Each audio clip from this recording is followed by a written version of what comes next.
नमस्कार साथियों, नमस्कार दोस्तों। मैं गोविंद मालविया आपका स्वागत करता हूं। जैसा कि आप जानते हो कि हम काफ़ी समय से भारत के इतिहास की एक एक बारीकी देख रहे हैं और भारत के इतिहास का समग्र अध्ययन कर रहे हैं। और पिछले काफ़ी वीडियोस से हमने भारत के इतिहास से संबंधित सभ्यताओं को देखा था। आज हम एक और सभ्यता को देखना चाह रहे हैं जिसको हम वैदिक सभ्यता कहेंगे।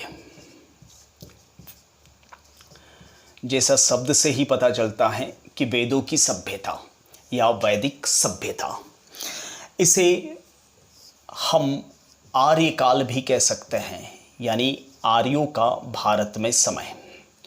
ठीक है, ऐतिहासिक दृष्टिकोण से इसे हम लोह युग भी कह सकते हैं, क्योंकि लोहे का आरंभ और लोहे का यह समय था। लोहे की ज़रूरत इसी समय में महसूस हुई थी। तो चर्चा को आगे बढ़ाते हैं। चर्चा शुरू करने से पहले एक छोटी सी रिक्वेस्ट है मेरी कि अगर आपको ये वीडियो पसंद आता है तो हमारी हौसला अफजाई के लिए, थोड़ा सा मोटिवेशन के लिए इस वीडियो को लाइक ज़रूर करें और कुछ कन्फ्यूज़न हो तो कमेंट करना ना भूलें। और पहली बार इस चैनल पे हैं तो सब्सक्राइब ज़रूर करें। और अगर आप पहली बार इस वीडियो पर हैं तो मेरी ये पर्सनल रिक्वेस्ट है कि आप इससे पहले वाले वीडियो देखें, क्योंकि यह इतिहास जो सब्जेक्ट है वह क्रमबद्ध पढ़ने वाला विषय है। बीच में अगर आप ब्रेक करके या बीच में से देखते हो तो शायद थोड़ा समझने में मुश्किल आ सकती है। ठीक है, तो चलिए बिना वक्त गंवाए शुरू कर लेते हैं इस वीडियो को। देखिए, भारत के इतिहास की यह दूसरा टॉपिक है, टॉपिक नंबर 2। पहला सिंधु घाटी सभ्यता का समय था और ये दूसरा समय है जिसे हम लोह युग या वैदिक सभ्यता या आर्य सभ्यता भी कह सकते हैं। इस सभ्यता को दो भागों में डिवाइड किया गया है। इसके दो पार्ट हैं और ये विभाजन करने वाले जो इतिहासकार हैं उनका नाम है विंटरनित्ज। विंटरनित्ज के अनुसार आर्य सभ्यता या वैदिक सभ्यता का जो मोटे तौर पे समय था वह 1500 ईसा पूर्व से 600 ईसा पूर्व के मध्य था।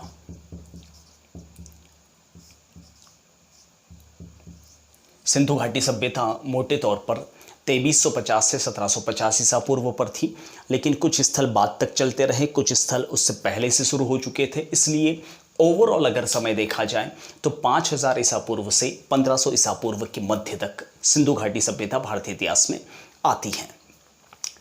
वैदिक सभ्यता को विंटरनित्ज ने कालक्रम निर्धारित किया है और विंटरनित्ज के अनुसार इसको दो कालों में डिवाइड किया गया है। पूर्व वैदिक सभ्यता, जिसका समय है 1500 ईसा पूर्व से 1000 ईसा पूर्व के मध्य, और दूसरा है उत्तर वैदिक सभ्यता, जिसका समय है 1000 ईसा पूर्व से 600 ईसा पूर्व के मध्य। ठीक है, पूर्व वैदिक सभ्यता का एकमात्र जो स्रोत है, प्रमाण है, वह ऋग्वेद है। इसलिए इसको ऋग्वैदिक सभ्यता भी कहा जाता है। और उत्तर वैदिक सभ्यता के जो प्रमाण हैं वह 3 वेद हैं, बचे हुए 3 वेद, और वो 3 वेद हैं यजुर्वेद, सामवेद और अथर्ववेद। इन तीनों वेदों को संहिताएं भी कहा जाता है, संहिता ग्रंथ। ये 3 वेद बचे हुए। इसके अलावा उत्तर वैदिक सभ्यता के प्रमाणों की अगर मैं बात करूं तो ब्राह्मण ग्रंथ,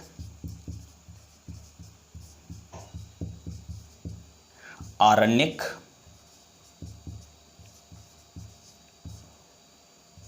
उपनिषद, जिसे वेदांत भी कहा जाता है, यह उत्तर वैदिक सभ्यता के स्रोत हैं, प्रमाण हैं। तो पूर्व वैदिक सभ्यता का एकमात्र प्रमाण ऋग्वेद और उत्तर वैदिक सभ्यता के ये सारे प्रमाण हैं। एक बार अगर आप चाहें तो इसका स्क्रीनशॉट ले सकते हैं, बाकी हम बारी बारी से बारीकी के साथ में इसका अध्ययन करने वाले हैं।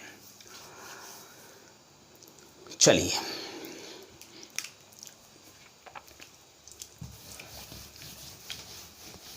थोड़ा सा मैप के माध्यम से समझा देता हूं, क्योंकि आजकल कंपटीशन एग्जाम में फैक्चुअल्स क्वेश्चंस कम आते हैं और एनालिटिक सवाल ज़्यादा आते हैं। एनालिसिस ज़रूर करवाई जाती हैं आपसे, व्याख्यात्मक सवाल ज़्यादा पूछे जा रहे हैं और फैक्ट्स यानी तथ्य कम कर दिए गए हैं। देखिए, मैंने आपको बताया था कि सिंधु घाटी सभ्यता जो है वह वर्तमान अफगानिस्तान, पाकिस्तान, भारत में फैली हुई थी। सिंधु और उसकी सहायक नदियों के किनारे किनारे फैली हुई थी, इसलिए हम उसको सिंधु घाटी सभ्यता कहते हैं। ठीक है। सिंधु घाटी सभ्यता के आकार की मैंने बात की थी, तो ये मांडा से लगाकर सूत का किंडोर और आलमगीरपुर से दायमाबाद तक फैली हुई थी इस स्थान पर, और इसका केंद्र था हड़प्पा में, और ये समय था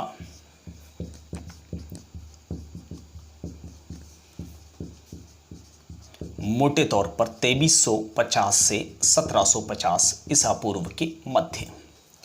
भारत ही यहां पर था। उसके बाद में वैदिक आर्यों का भारत पर आगमन हुआ, या यूं कहें तो आक्रमण हुआ। ठीक है। और वैदिक आर्यों ने सिंधु घाटी सभ्यता के निवासियों को दक्कन भारत में खदेड़ दिया। ठीक है। और पूरे उत्तर भारत पर आर्य फैल गए। ठीक है। तो ये पूरा क्षेत्र उत्तर वाला हिस्सा जो है वह आर्यावर्त कहलाता है। ठीक है। यहां तक क्लियर। अब इससे एक बात क्लियर होती है कि आर्य क्या भारत के थे या बाहर से आए थे? यह एक विवाद का विषय है। इतिहास में आर्य कौन थे, इसके बारे में काफी डिस्कस हुआ है और यहां से भी सवाल आता रहता है। और अलग अलग इतिहासकारों ने, अलग अलग विद्वानों ने इसकी अलग अलग थ्योरी दे रखी है, और इस थ्योरी से संबंधित कई बार एग्जामिनेशन हॉल के अंदर आपको सवाल मिलते हैं। ठीक है। किस प्रकार से और कैसे सवाल, कई बार ऐसे सवाल मिल चुके हैं। किस प्रकार से और कैसे सवाल है, जरा देखिएगा। देखिए, सबसे पहली थ्योरी है, और वो थ्योरी है आर्यों की, कि आर्य कहां से आए थे। आर्यों का जो मूल निवास है वह तिब्बत में था, तिब्बत प्रदेश। और ये थ्योरी दी है स्वामी दयानंद सरस्वती ने। स्वामी दयानंद सरस्वती ने बताया है कि आर्य तिब्बत क्षेत्र के निवासी थे, यहां से थे और भारत आए थे।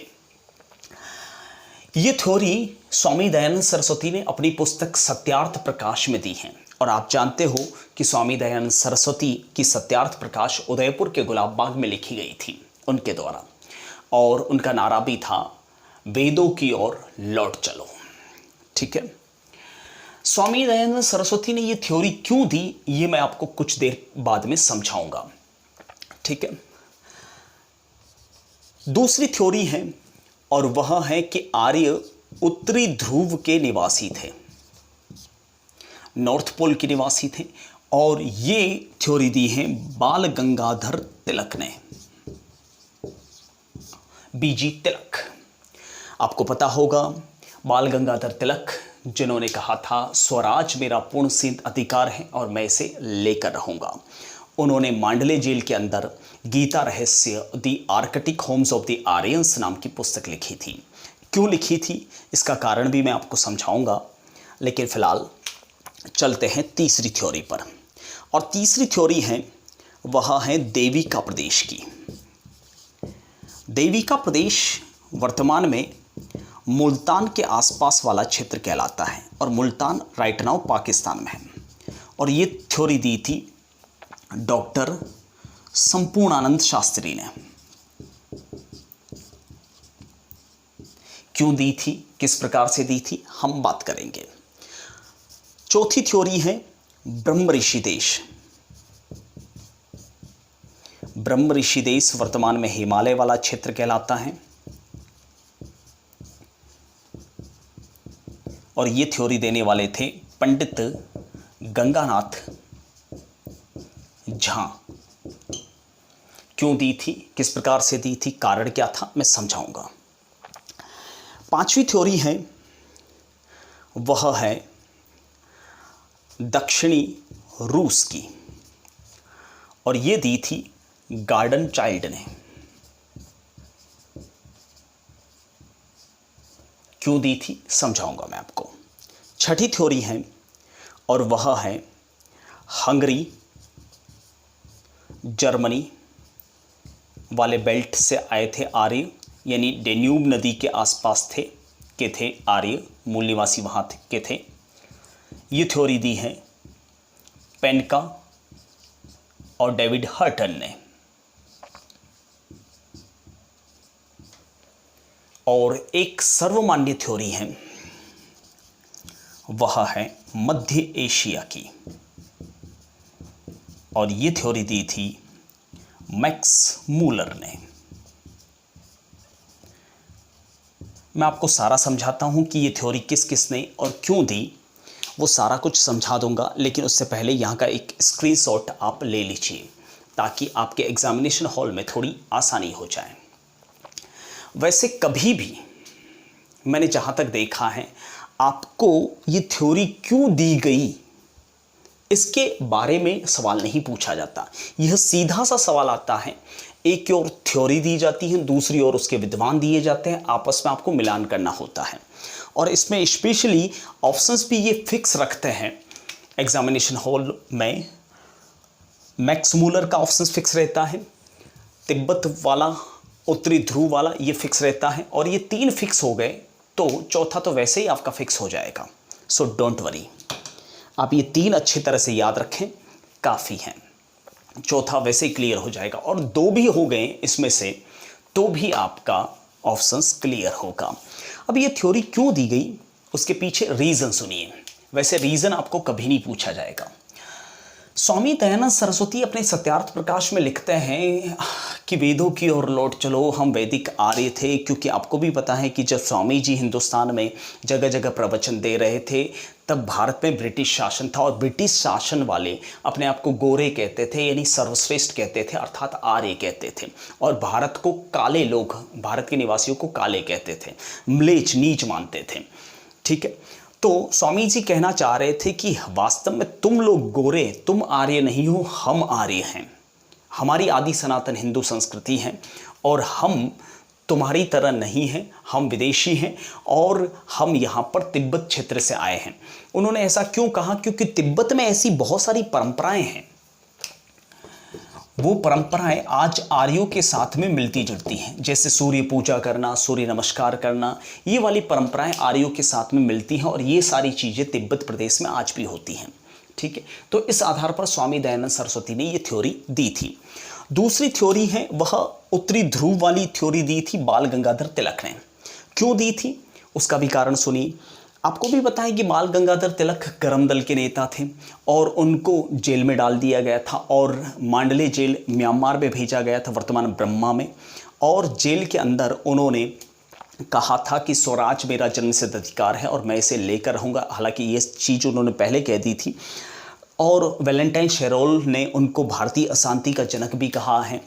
तो वो ये कहना चाह रहे थे, वो भी स्वामी दयानंद सरस्वती की तरह अंग्रेज़ों को बताना चाह रहे थे, ब्रिटिश लोगों को, कि आर्य हम हैं, क्योंकि हमारे ऋग्वेद में ये लिखा हुआ है। उनकी पुस्तक का नाम भी क्या है? Gita Rahasya, the arctic homes of the Aryans.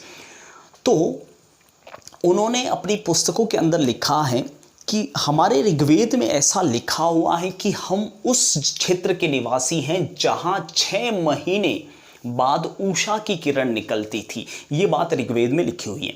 तो 6 महीने के बाद उषा की किरण, यानी 6 महीने के दिन और रात कहाँ होते हैं, या तो नॉर्थ पोल पे होते हैं या साउथ पोल पे होता है। ठीक है, 6 माह बाद उषा की किरण निकलती थी, ऐसा ऋग्वेद में लिखा हुआ है, ऐसा बाल गंगाधर तिलक ने लिखा है। तो उत्तरी ध्रुव या दक्षिणी ध्रुव में 6 महीने के दिन और रात होते हैं। तो आपको भी पता है दक्षिणी ध्रुव में अंटार्कटिका है, वहाँ इंसान रह नहीं सकता, वहाँ तो पेंगुइन रहते हैं। तो हो न हो बाल गंगाधर तिलक का कहना था कि हम उत्तरी ध्रुव के निवासी थे और इस क्षेत्र में आए थे। ये दूसरी थ्योरी है। तीसरी थ्योरी है देवी का प्रदेश यानी मुल्तान क्षेत्र की, और ये दी है डॉक्टर संपूर्णानंद ने। क्यों? क्योंकि लिखा हुआ है ऋग्वेद में कि इनका प्रारंभिक क्षेत्र जो था आर्यों का, वह सप्त सैंधव प्रदेश में था, और ये सप्त सैंधव प्रदेश यानी 7 सिंधुओं का प्रदेश, यानी 7 नदियों का प्रदेश इसी क्षेत्र में था, मुल्तान और पाकिस्तान और भारत के पंजाब के आसपास। पंजाब नाम भी कैसे पड़ा है, 5 आब यानी 5 नदियों के प्रदेश, जिसमें रावी, सतलज, व्यास, चिनाब, झेलम और इसके अलावा सिंधु और एक सरस्वती नदी। इसलिए चौथी थ्योरी है ब्रह्म ऋषि देश की यानी हिमालय क्षेत्र की, और ये दी है पंडित गंगानाथ झा ने। क्यों दी? कारण क्योंकि हमारे जो वैदिक आर्यों के आदि सनातन हिंदू संस्कृति के जितने भी ब्रह्म ऋषि हुए हैं वो सारे हिमालय में तपस्या करते हैं। ठीक है, तो इस कारण से उन्होंने कहा कि हम ब्रह्म ऋषि देश के निवासी हैं। एक विदेशी राइटर हैं जिनका नाम है गार्डन चाइल्ड, बगीचे में बच्चा। ये कहता है कि आर्य जो हैं, भारतीय जो आर्य हैं, वह दक्षिणी रूस के थे, क्योंकि दक्षिणी रूस में ऐसे बहुत सारे शिलालेख मिले हैं, ऐसे बहुत सारे प्रमाण मिले हैं, ऐसे बहुत सारे चिन्ह मिलते हैं जो आर्यों से मिलते जुलते हैं। जैसे स्वास्तिक का चिन्ह दक्षिणी रूस में मिलता है, जैसे ओम का चिन्ह। ये वाली चीज़ें दक्षिणी रूस के अलावा हंगरी और जर्मनी के आसपास भी मिलती हैं, डेन्यूब नदी के किनारे किनारे। और ये थ्योरी पेनका हार्टन ने दी है, और ये दोनों थ्योरी इसी सिंबल पर आधारित है, ऐसे चिन्हों पर आधारित है। और आपको पता होगा जर्मनी का एक तानाशाह था जिसका नाम था एडोल्फ हिटलर, और एडोल्फ हिटलर की नाजी सेना के राइट हैंड पर क्या था? स्वास्तिक का चिन्ह। ठीक है, और वो गर्व से कहता था कि हम आर्य हैं। ठीक है, और सबसे लास्ट थ्योरी है मैक्स मूलर की, जो सबसे ज़्यादा मानी जाती है। लगभग 90% लोग इस थ्योरी से एग्री करते हैं, क्योंकि मध्य एशिया जो वर्तमान में रूस के और एशिया और यूरोप के बीच में जो यूरेशिया में यूराल पर्वत हैं, वहाँ पर ये सारी चीज़ें मिलती हैं। वहाँ पर ये परंपराएं भी मिलती हैं, 6 महीने के दिन और रात भी होते हैं। सप्त सिंधु प्रदेश वाला इलाका तो खैर नहीं है, वहाँ पर ब्रह्म ऋषि देश वाला भी मैटर नहीं मिलता। ये दोनों थ्योरी वहाँ नहीं मिलती, लेकिन ये वाली चीज़ें चिन्ह भी मिलते हैं।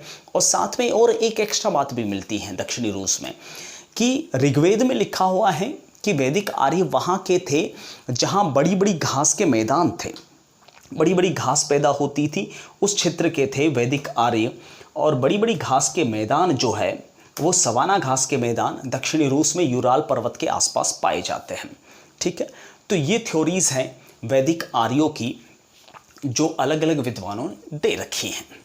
अब बात कर लेते हैं कि वैदिक आर्य विदेशी थे या देशी थे, यह अब तक क्लियर नहीं हो पाया है। ठीक है, मैक्स मूलर को लोग ज़्यादा मानते हैं, इसलिए मध्य एशिया का मान सकते हैं आप ज़्यादा इनको। ठीक है, और एक थ्योरी मैंने खुद तैयार की है।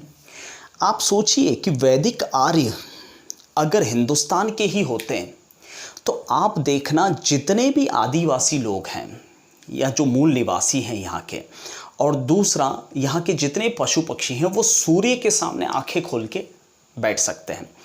क्या हम लोग जो गोरे हैं, फेयर कलर के हैं, वो क्या सूर्य के सामने आंखें खोल सकते हैं? नहीं, इसका मतलब साफ है कि ठंडे प्रदेशों से हम आए हैं, हमारा जो जीन्स है वह ठंडे प्रदेशों का है। जैसे फॉरेनर इंडिया में आते हैं तो तेज धूप में उनकी आंखें कैसे हो जाती हैं, सेम लाइक दैट, क्योंकि वहाँ पर सूर्य की सीधी किरणें नहीं पड़ती। शीत कटिबंधीय इलाकों में सूर्य की सीधी किरणें नहीं पड़ती, इस कारण से। ठीक है, तो खैर छोड़ो, अपन को क्या डिस्कस करना, सीधा सीधा सा मैटर है कि अपन को इन कंटेंट्स को देखना है।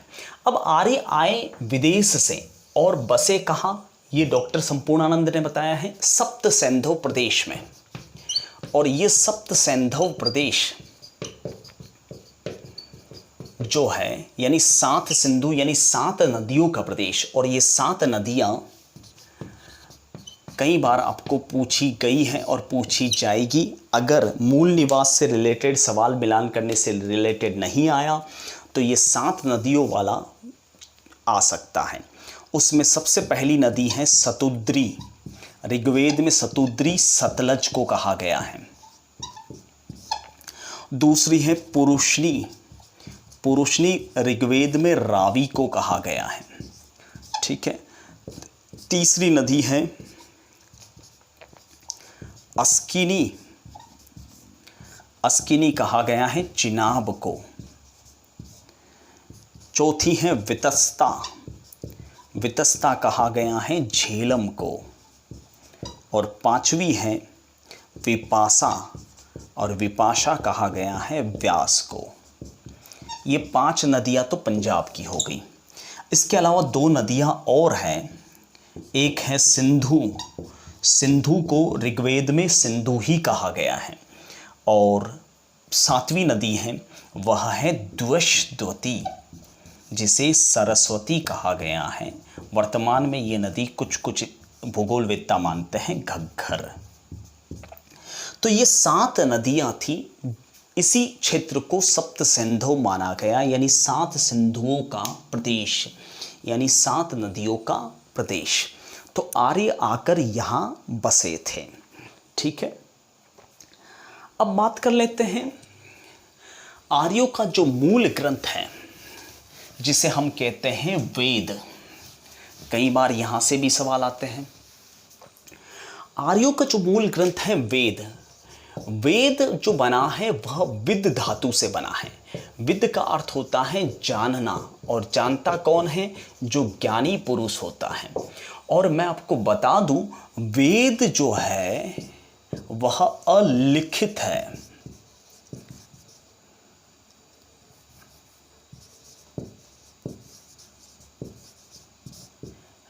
ब्रह्म वाक्य है, यानी परमपिता जो परमेश्वर परमात्मा ने जो ब्रह्म ऋषियों को जो ज्ञान दिया, दिव्य ज्ञान दिया, वह वेद कहलाया। ठीक है, और उन्हीं ब्रह्म ऋषियों ने इसको लिपिबद्ध किया, यानी लिखा, वह ब्राह्मण ग्रंथ कहलाया। ठीक है, और उन्हीं ब्रह्म ऋषियों ने जो ब्राह्मण ग्रंथ वाला जो ज्ञान है वह जंगलों में दिया, यानी अरण्यों में शिष्यों को दिया, वह आरण्यक कहलाया। और उपनिषद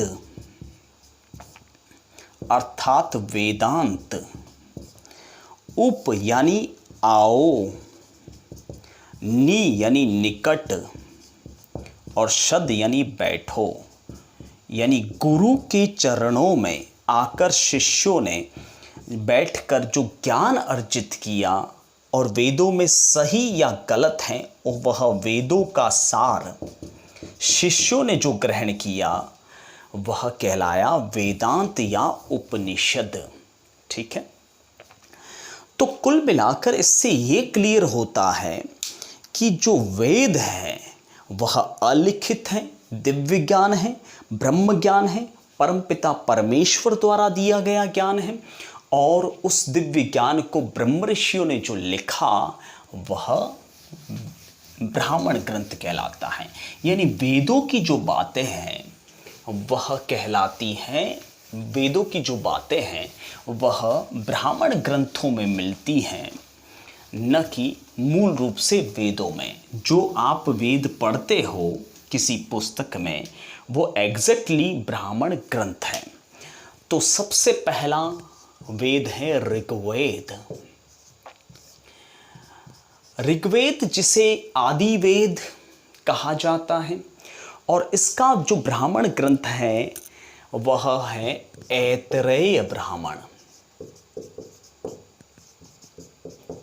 और एक है कौशीतकी ब्राह्मण।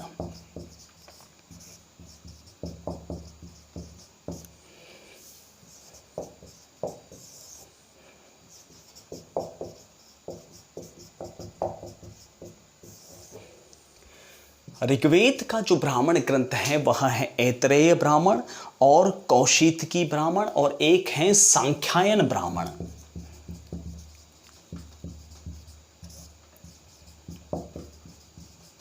ठीक है, तो 3 ब्राह्मण ग्रंथ है ऋग्वेद के। दूसरा है यजुर्वेद। यजुर्वेद का को 2 भागों में डिवाइड किया गया है। एक शुक्ल यजुर्वेद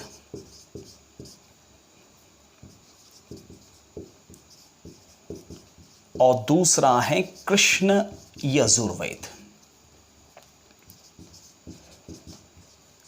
और शुक्ल यजुर्वेद का ब्राह्मण ग्रंथ जो है वह है शतपथ ब्राह्मण,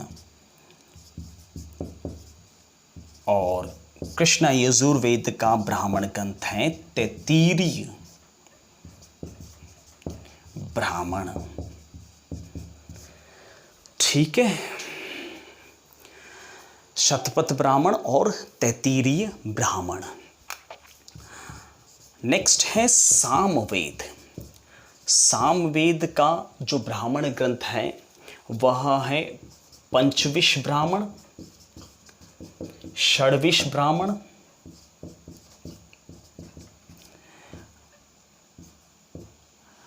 तांडव्य ब्राह्मण,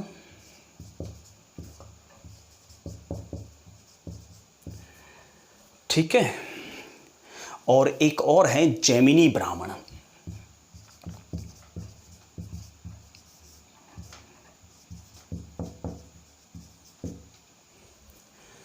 और लास्ट है अथर्ववेद, और उसका ब्राह्मण ग्रंथ है गोपथ ब्राह्मण। तो कई बार ये चीजें आपको मिलान करने से रिलेटेड दी जाएगी। ऋग्वेद में कुल 10,627 मंत्र हैं। 10,627 मंत्र हैं। ठीक है, यजुर्वेद में मंत्रों की संख्या है वह 1975 है।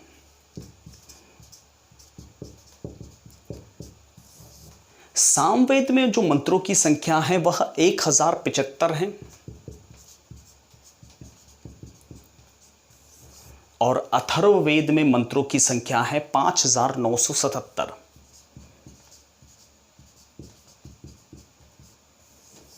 ठीक है, ऋग्वेद देखिए यह आदि वेद है, सबसे प्राचीन वेद है। ब्रह्मांड कैसे उत्पन्न हुआ, ब्रह्मांड में क्या क्या चीजें हैं, वो सारी हम देखेंगे इस ऋग्वेद के जरिए।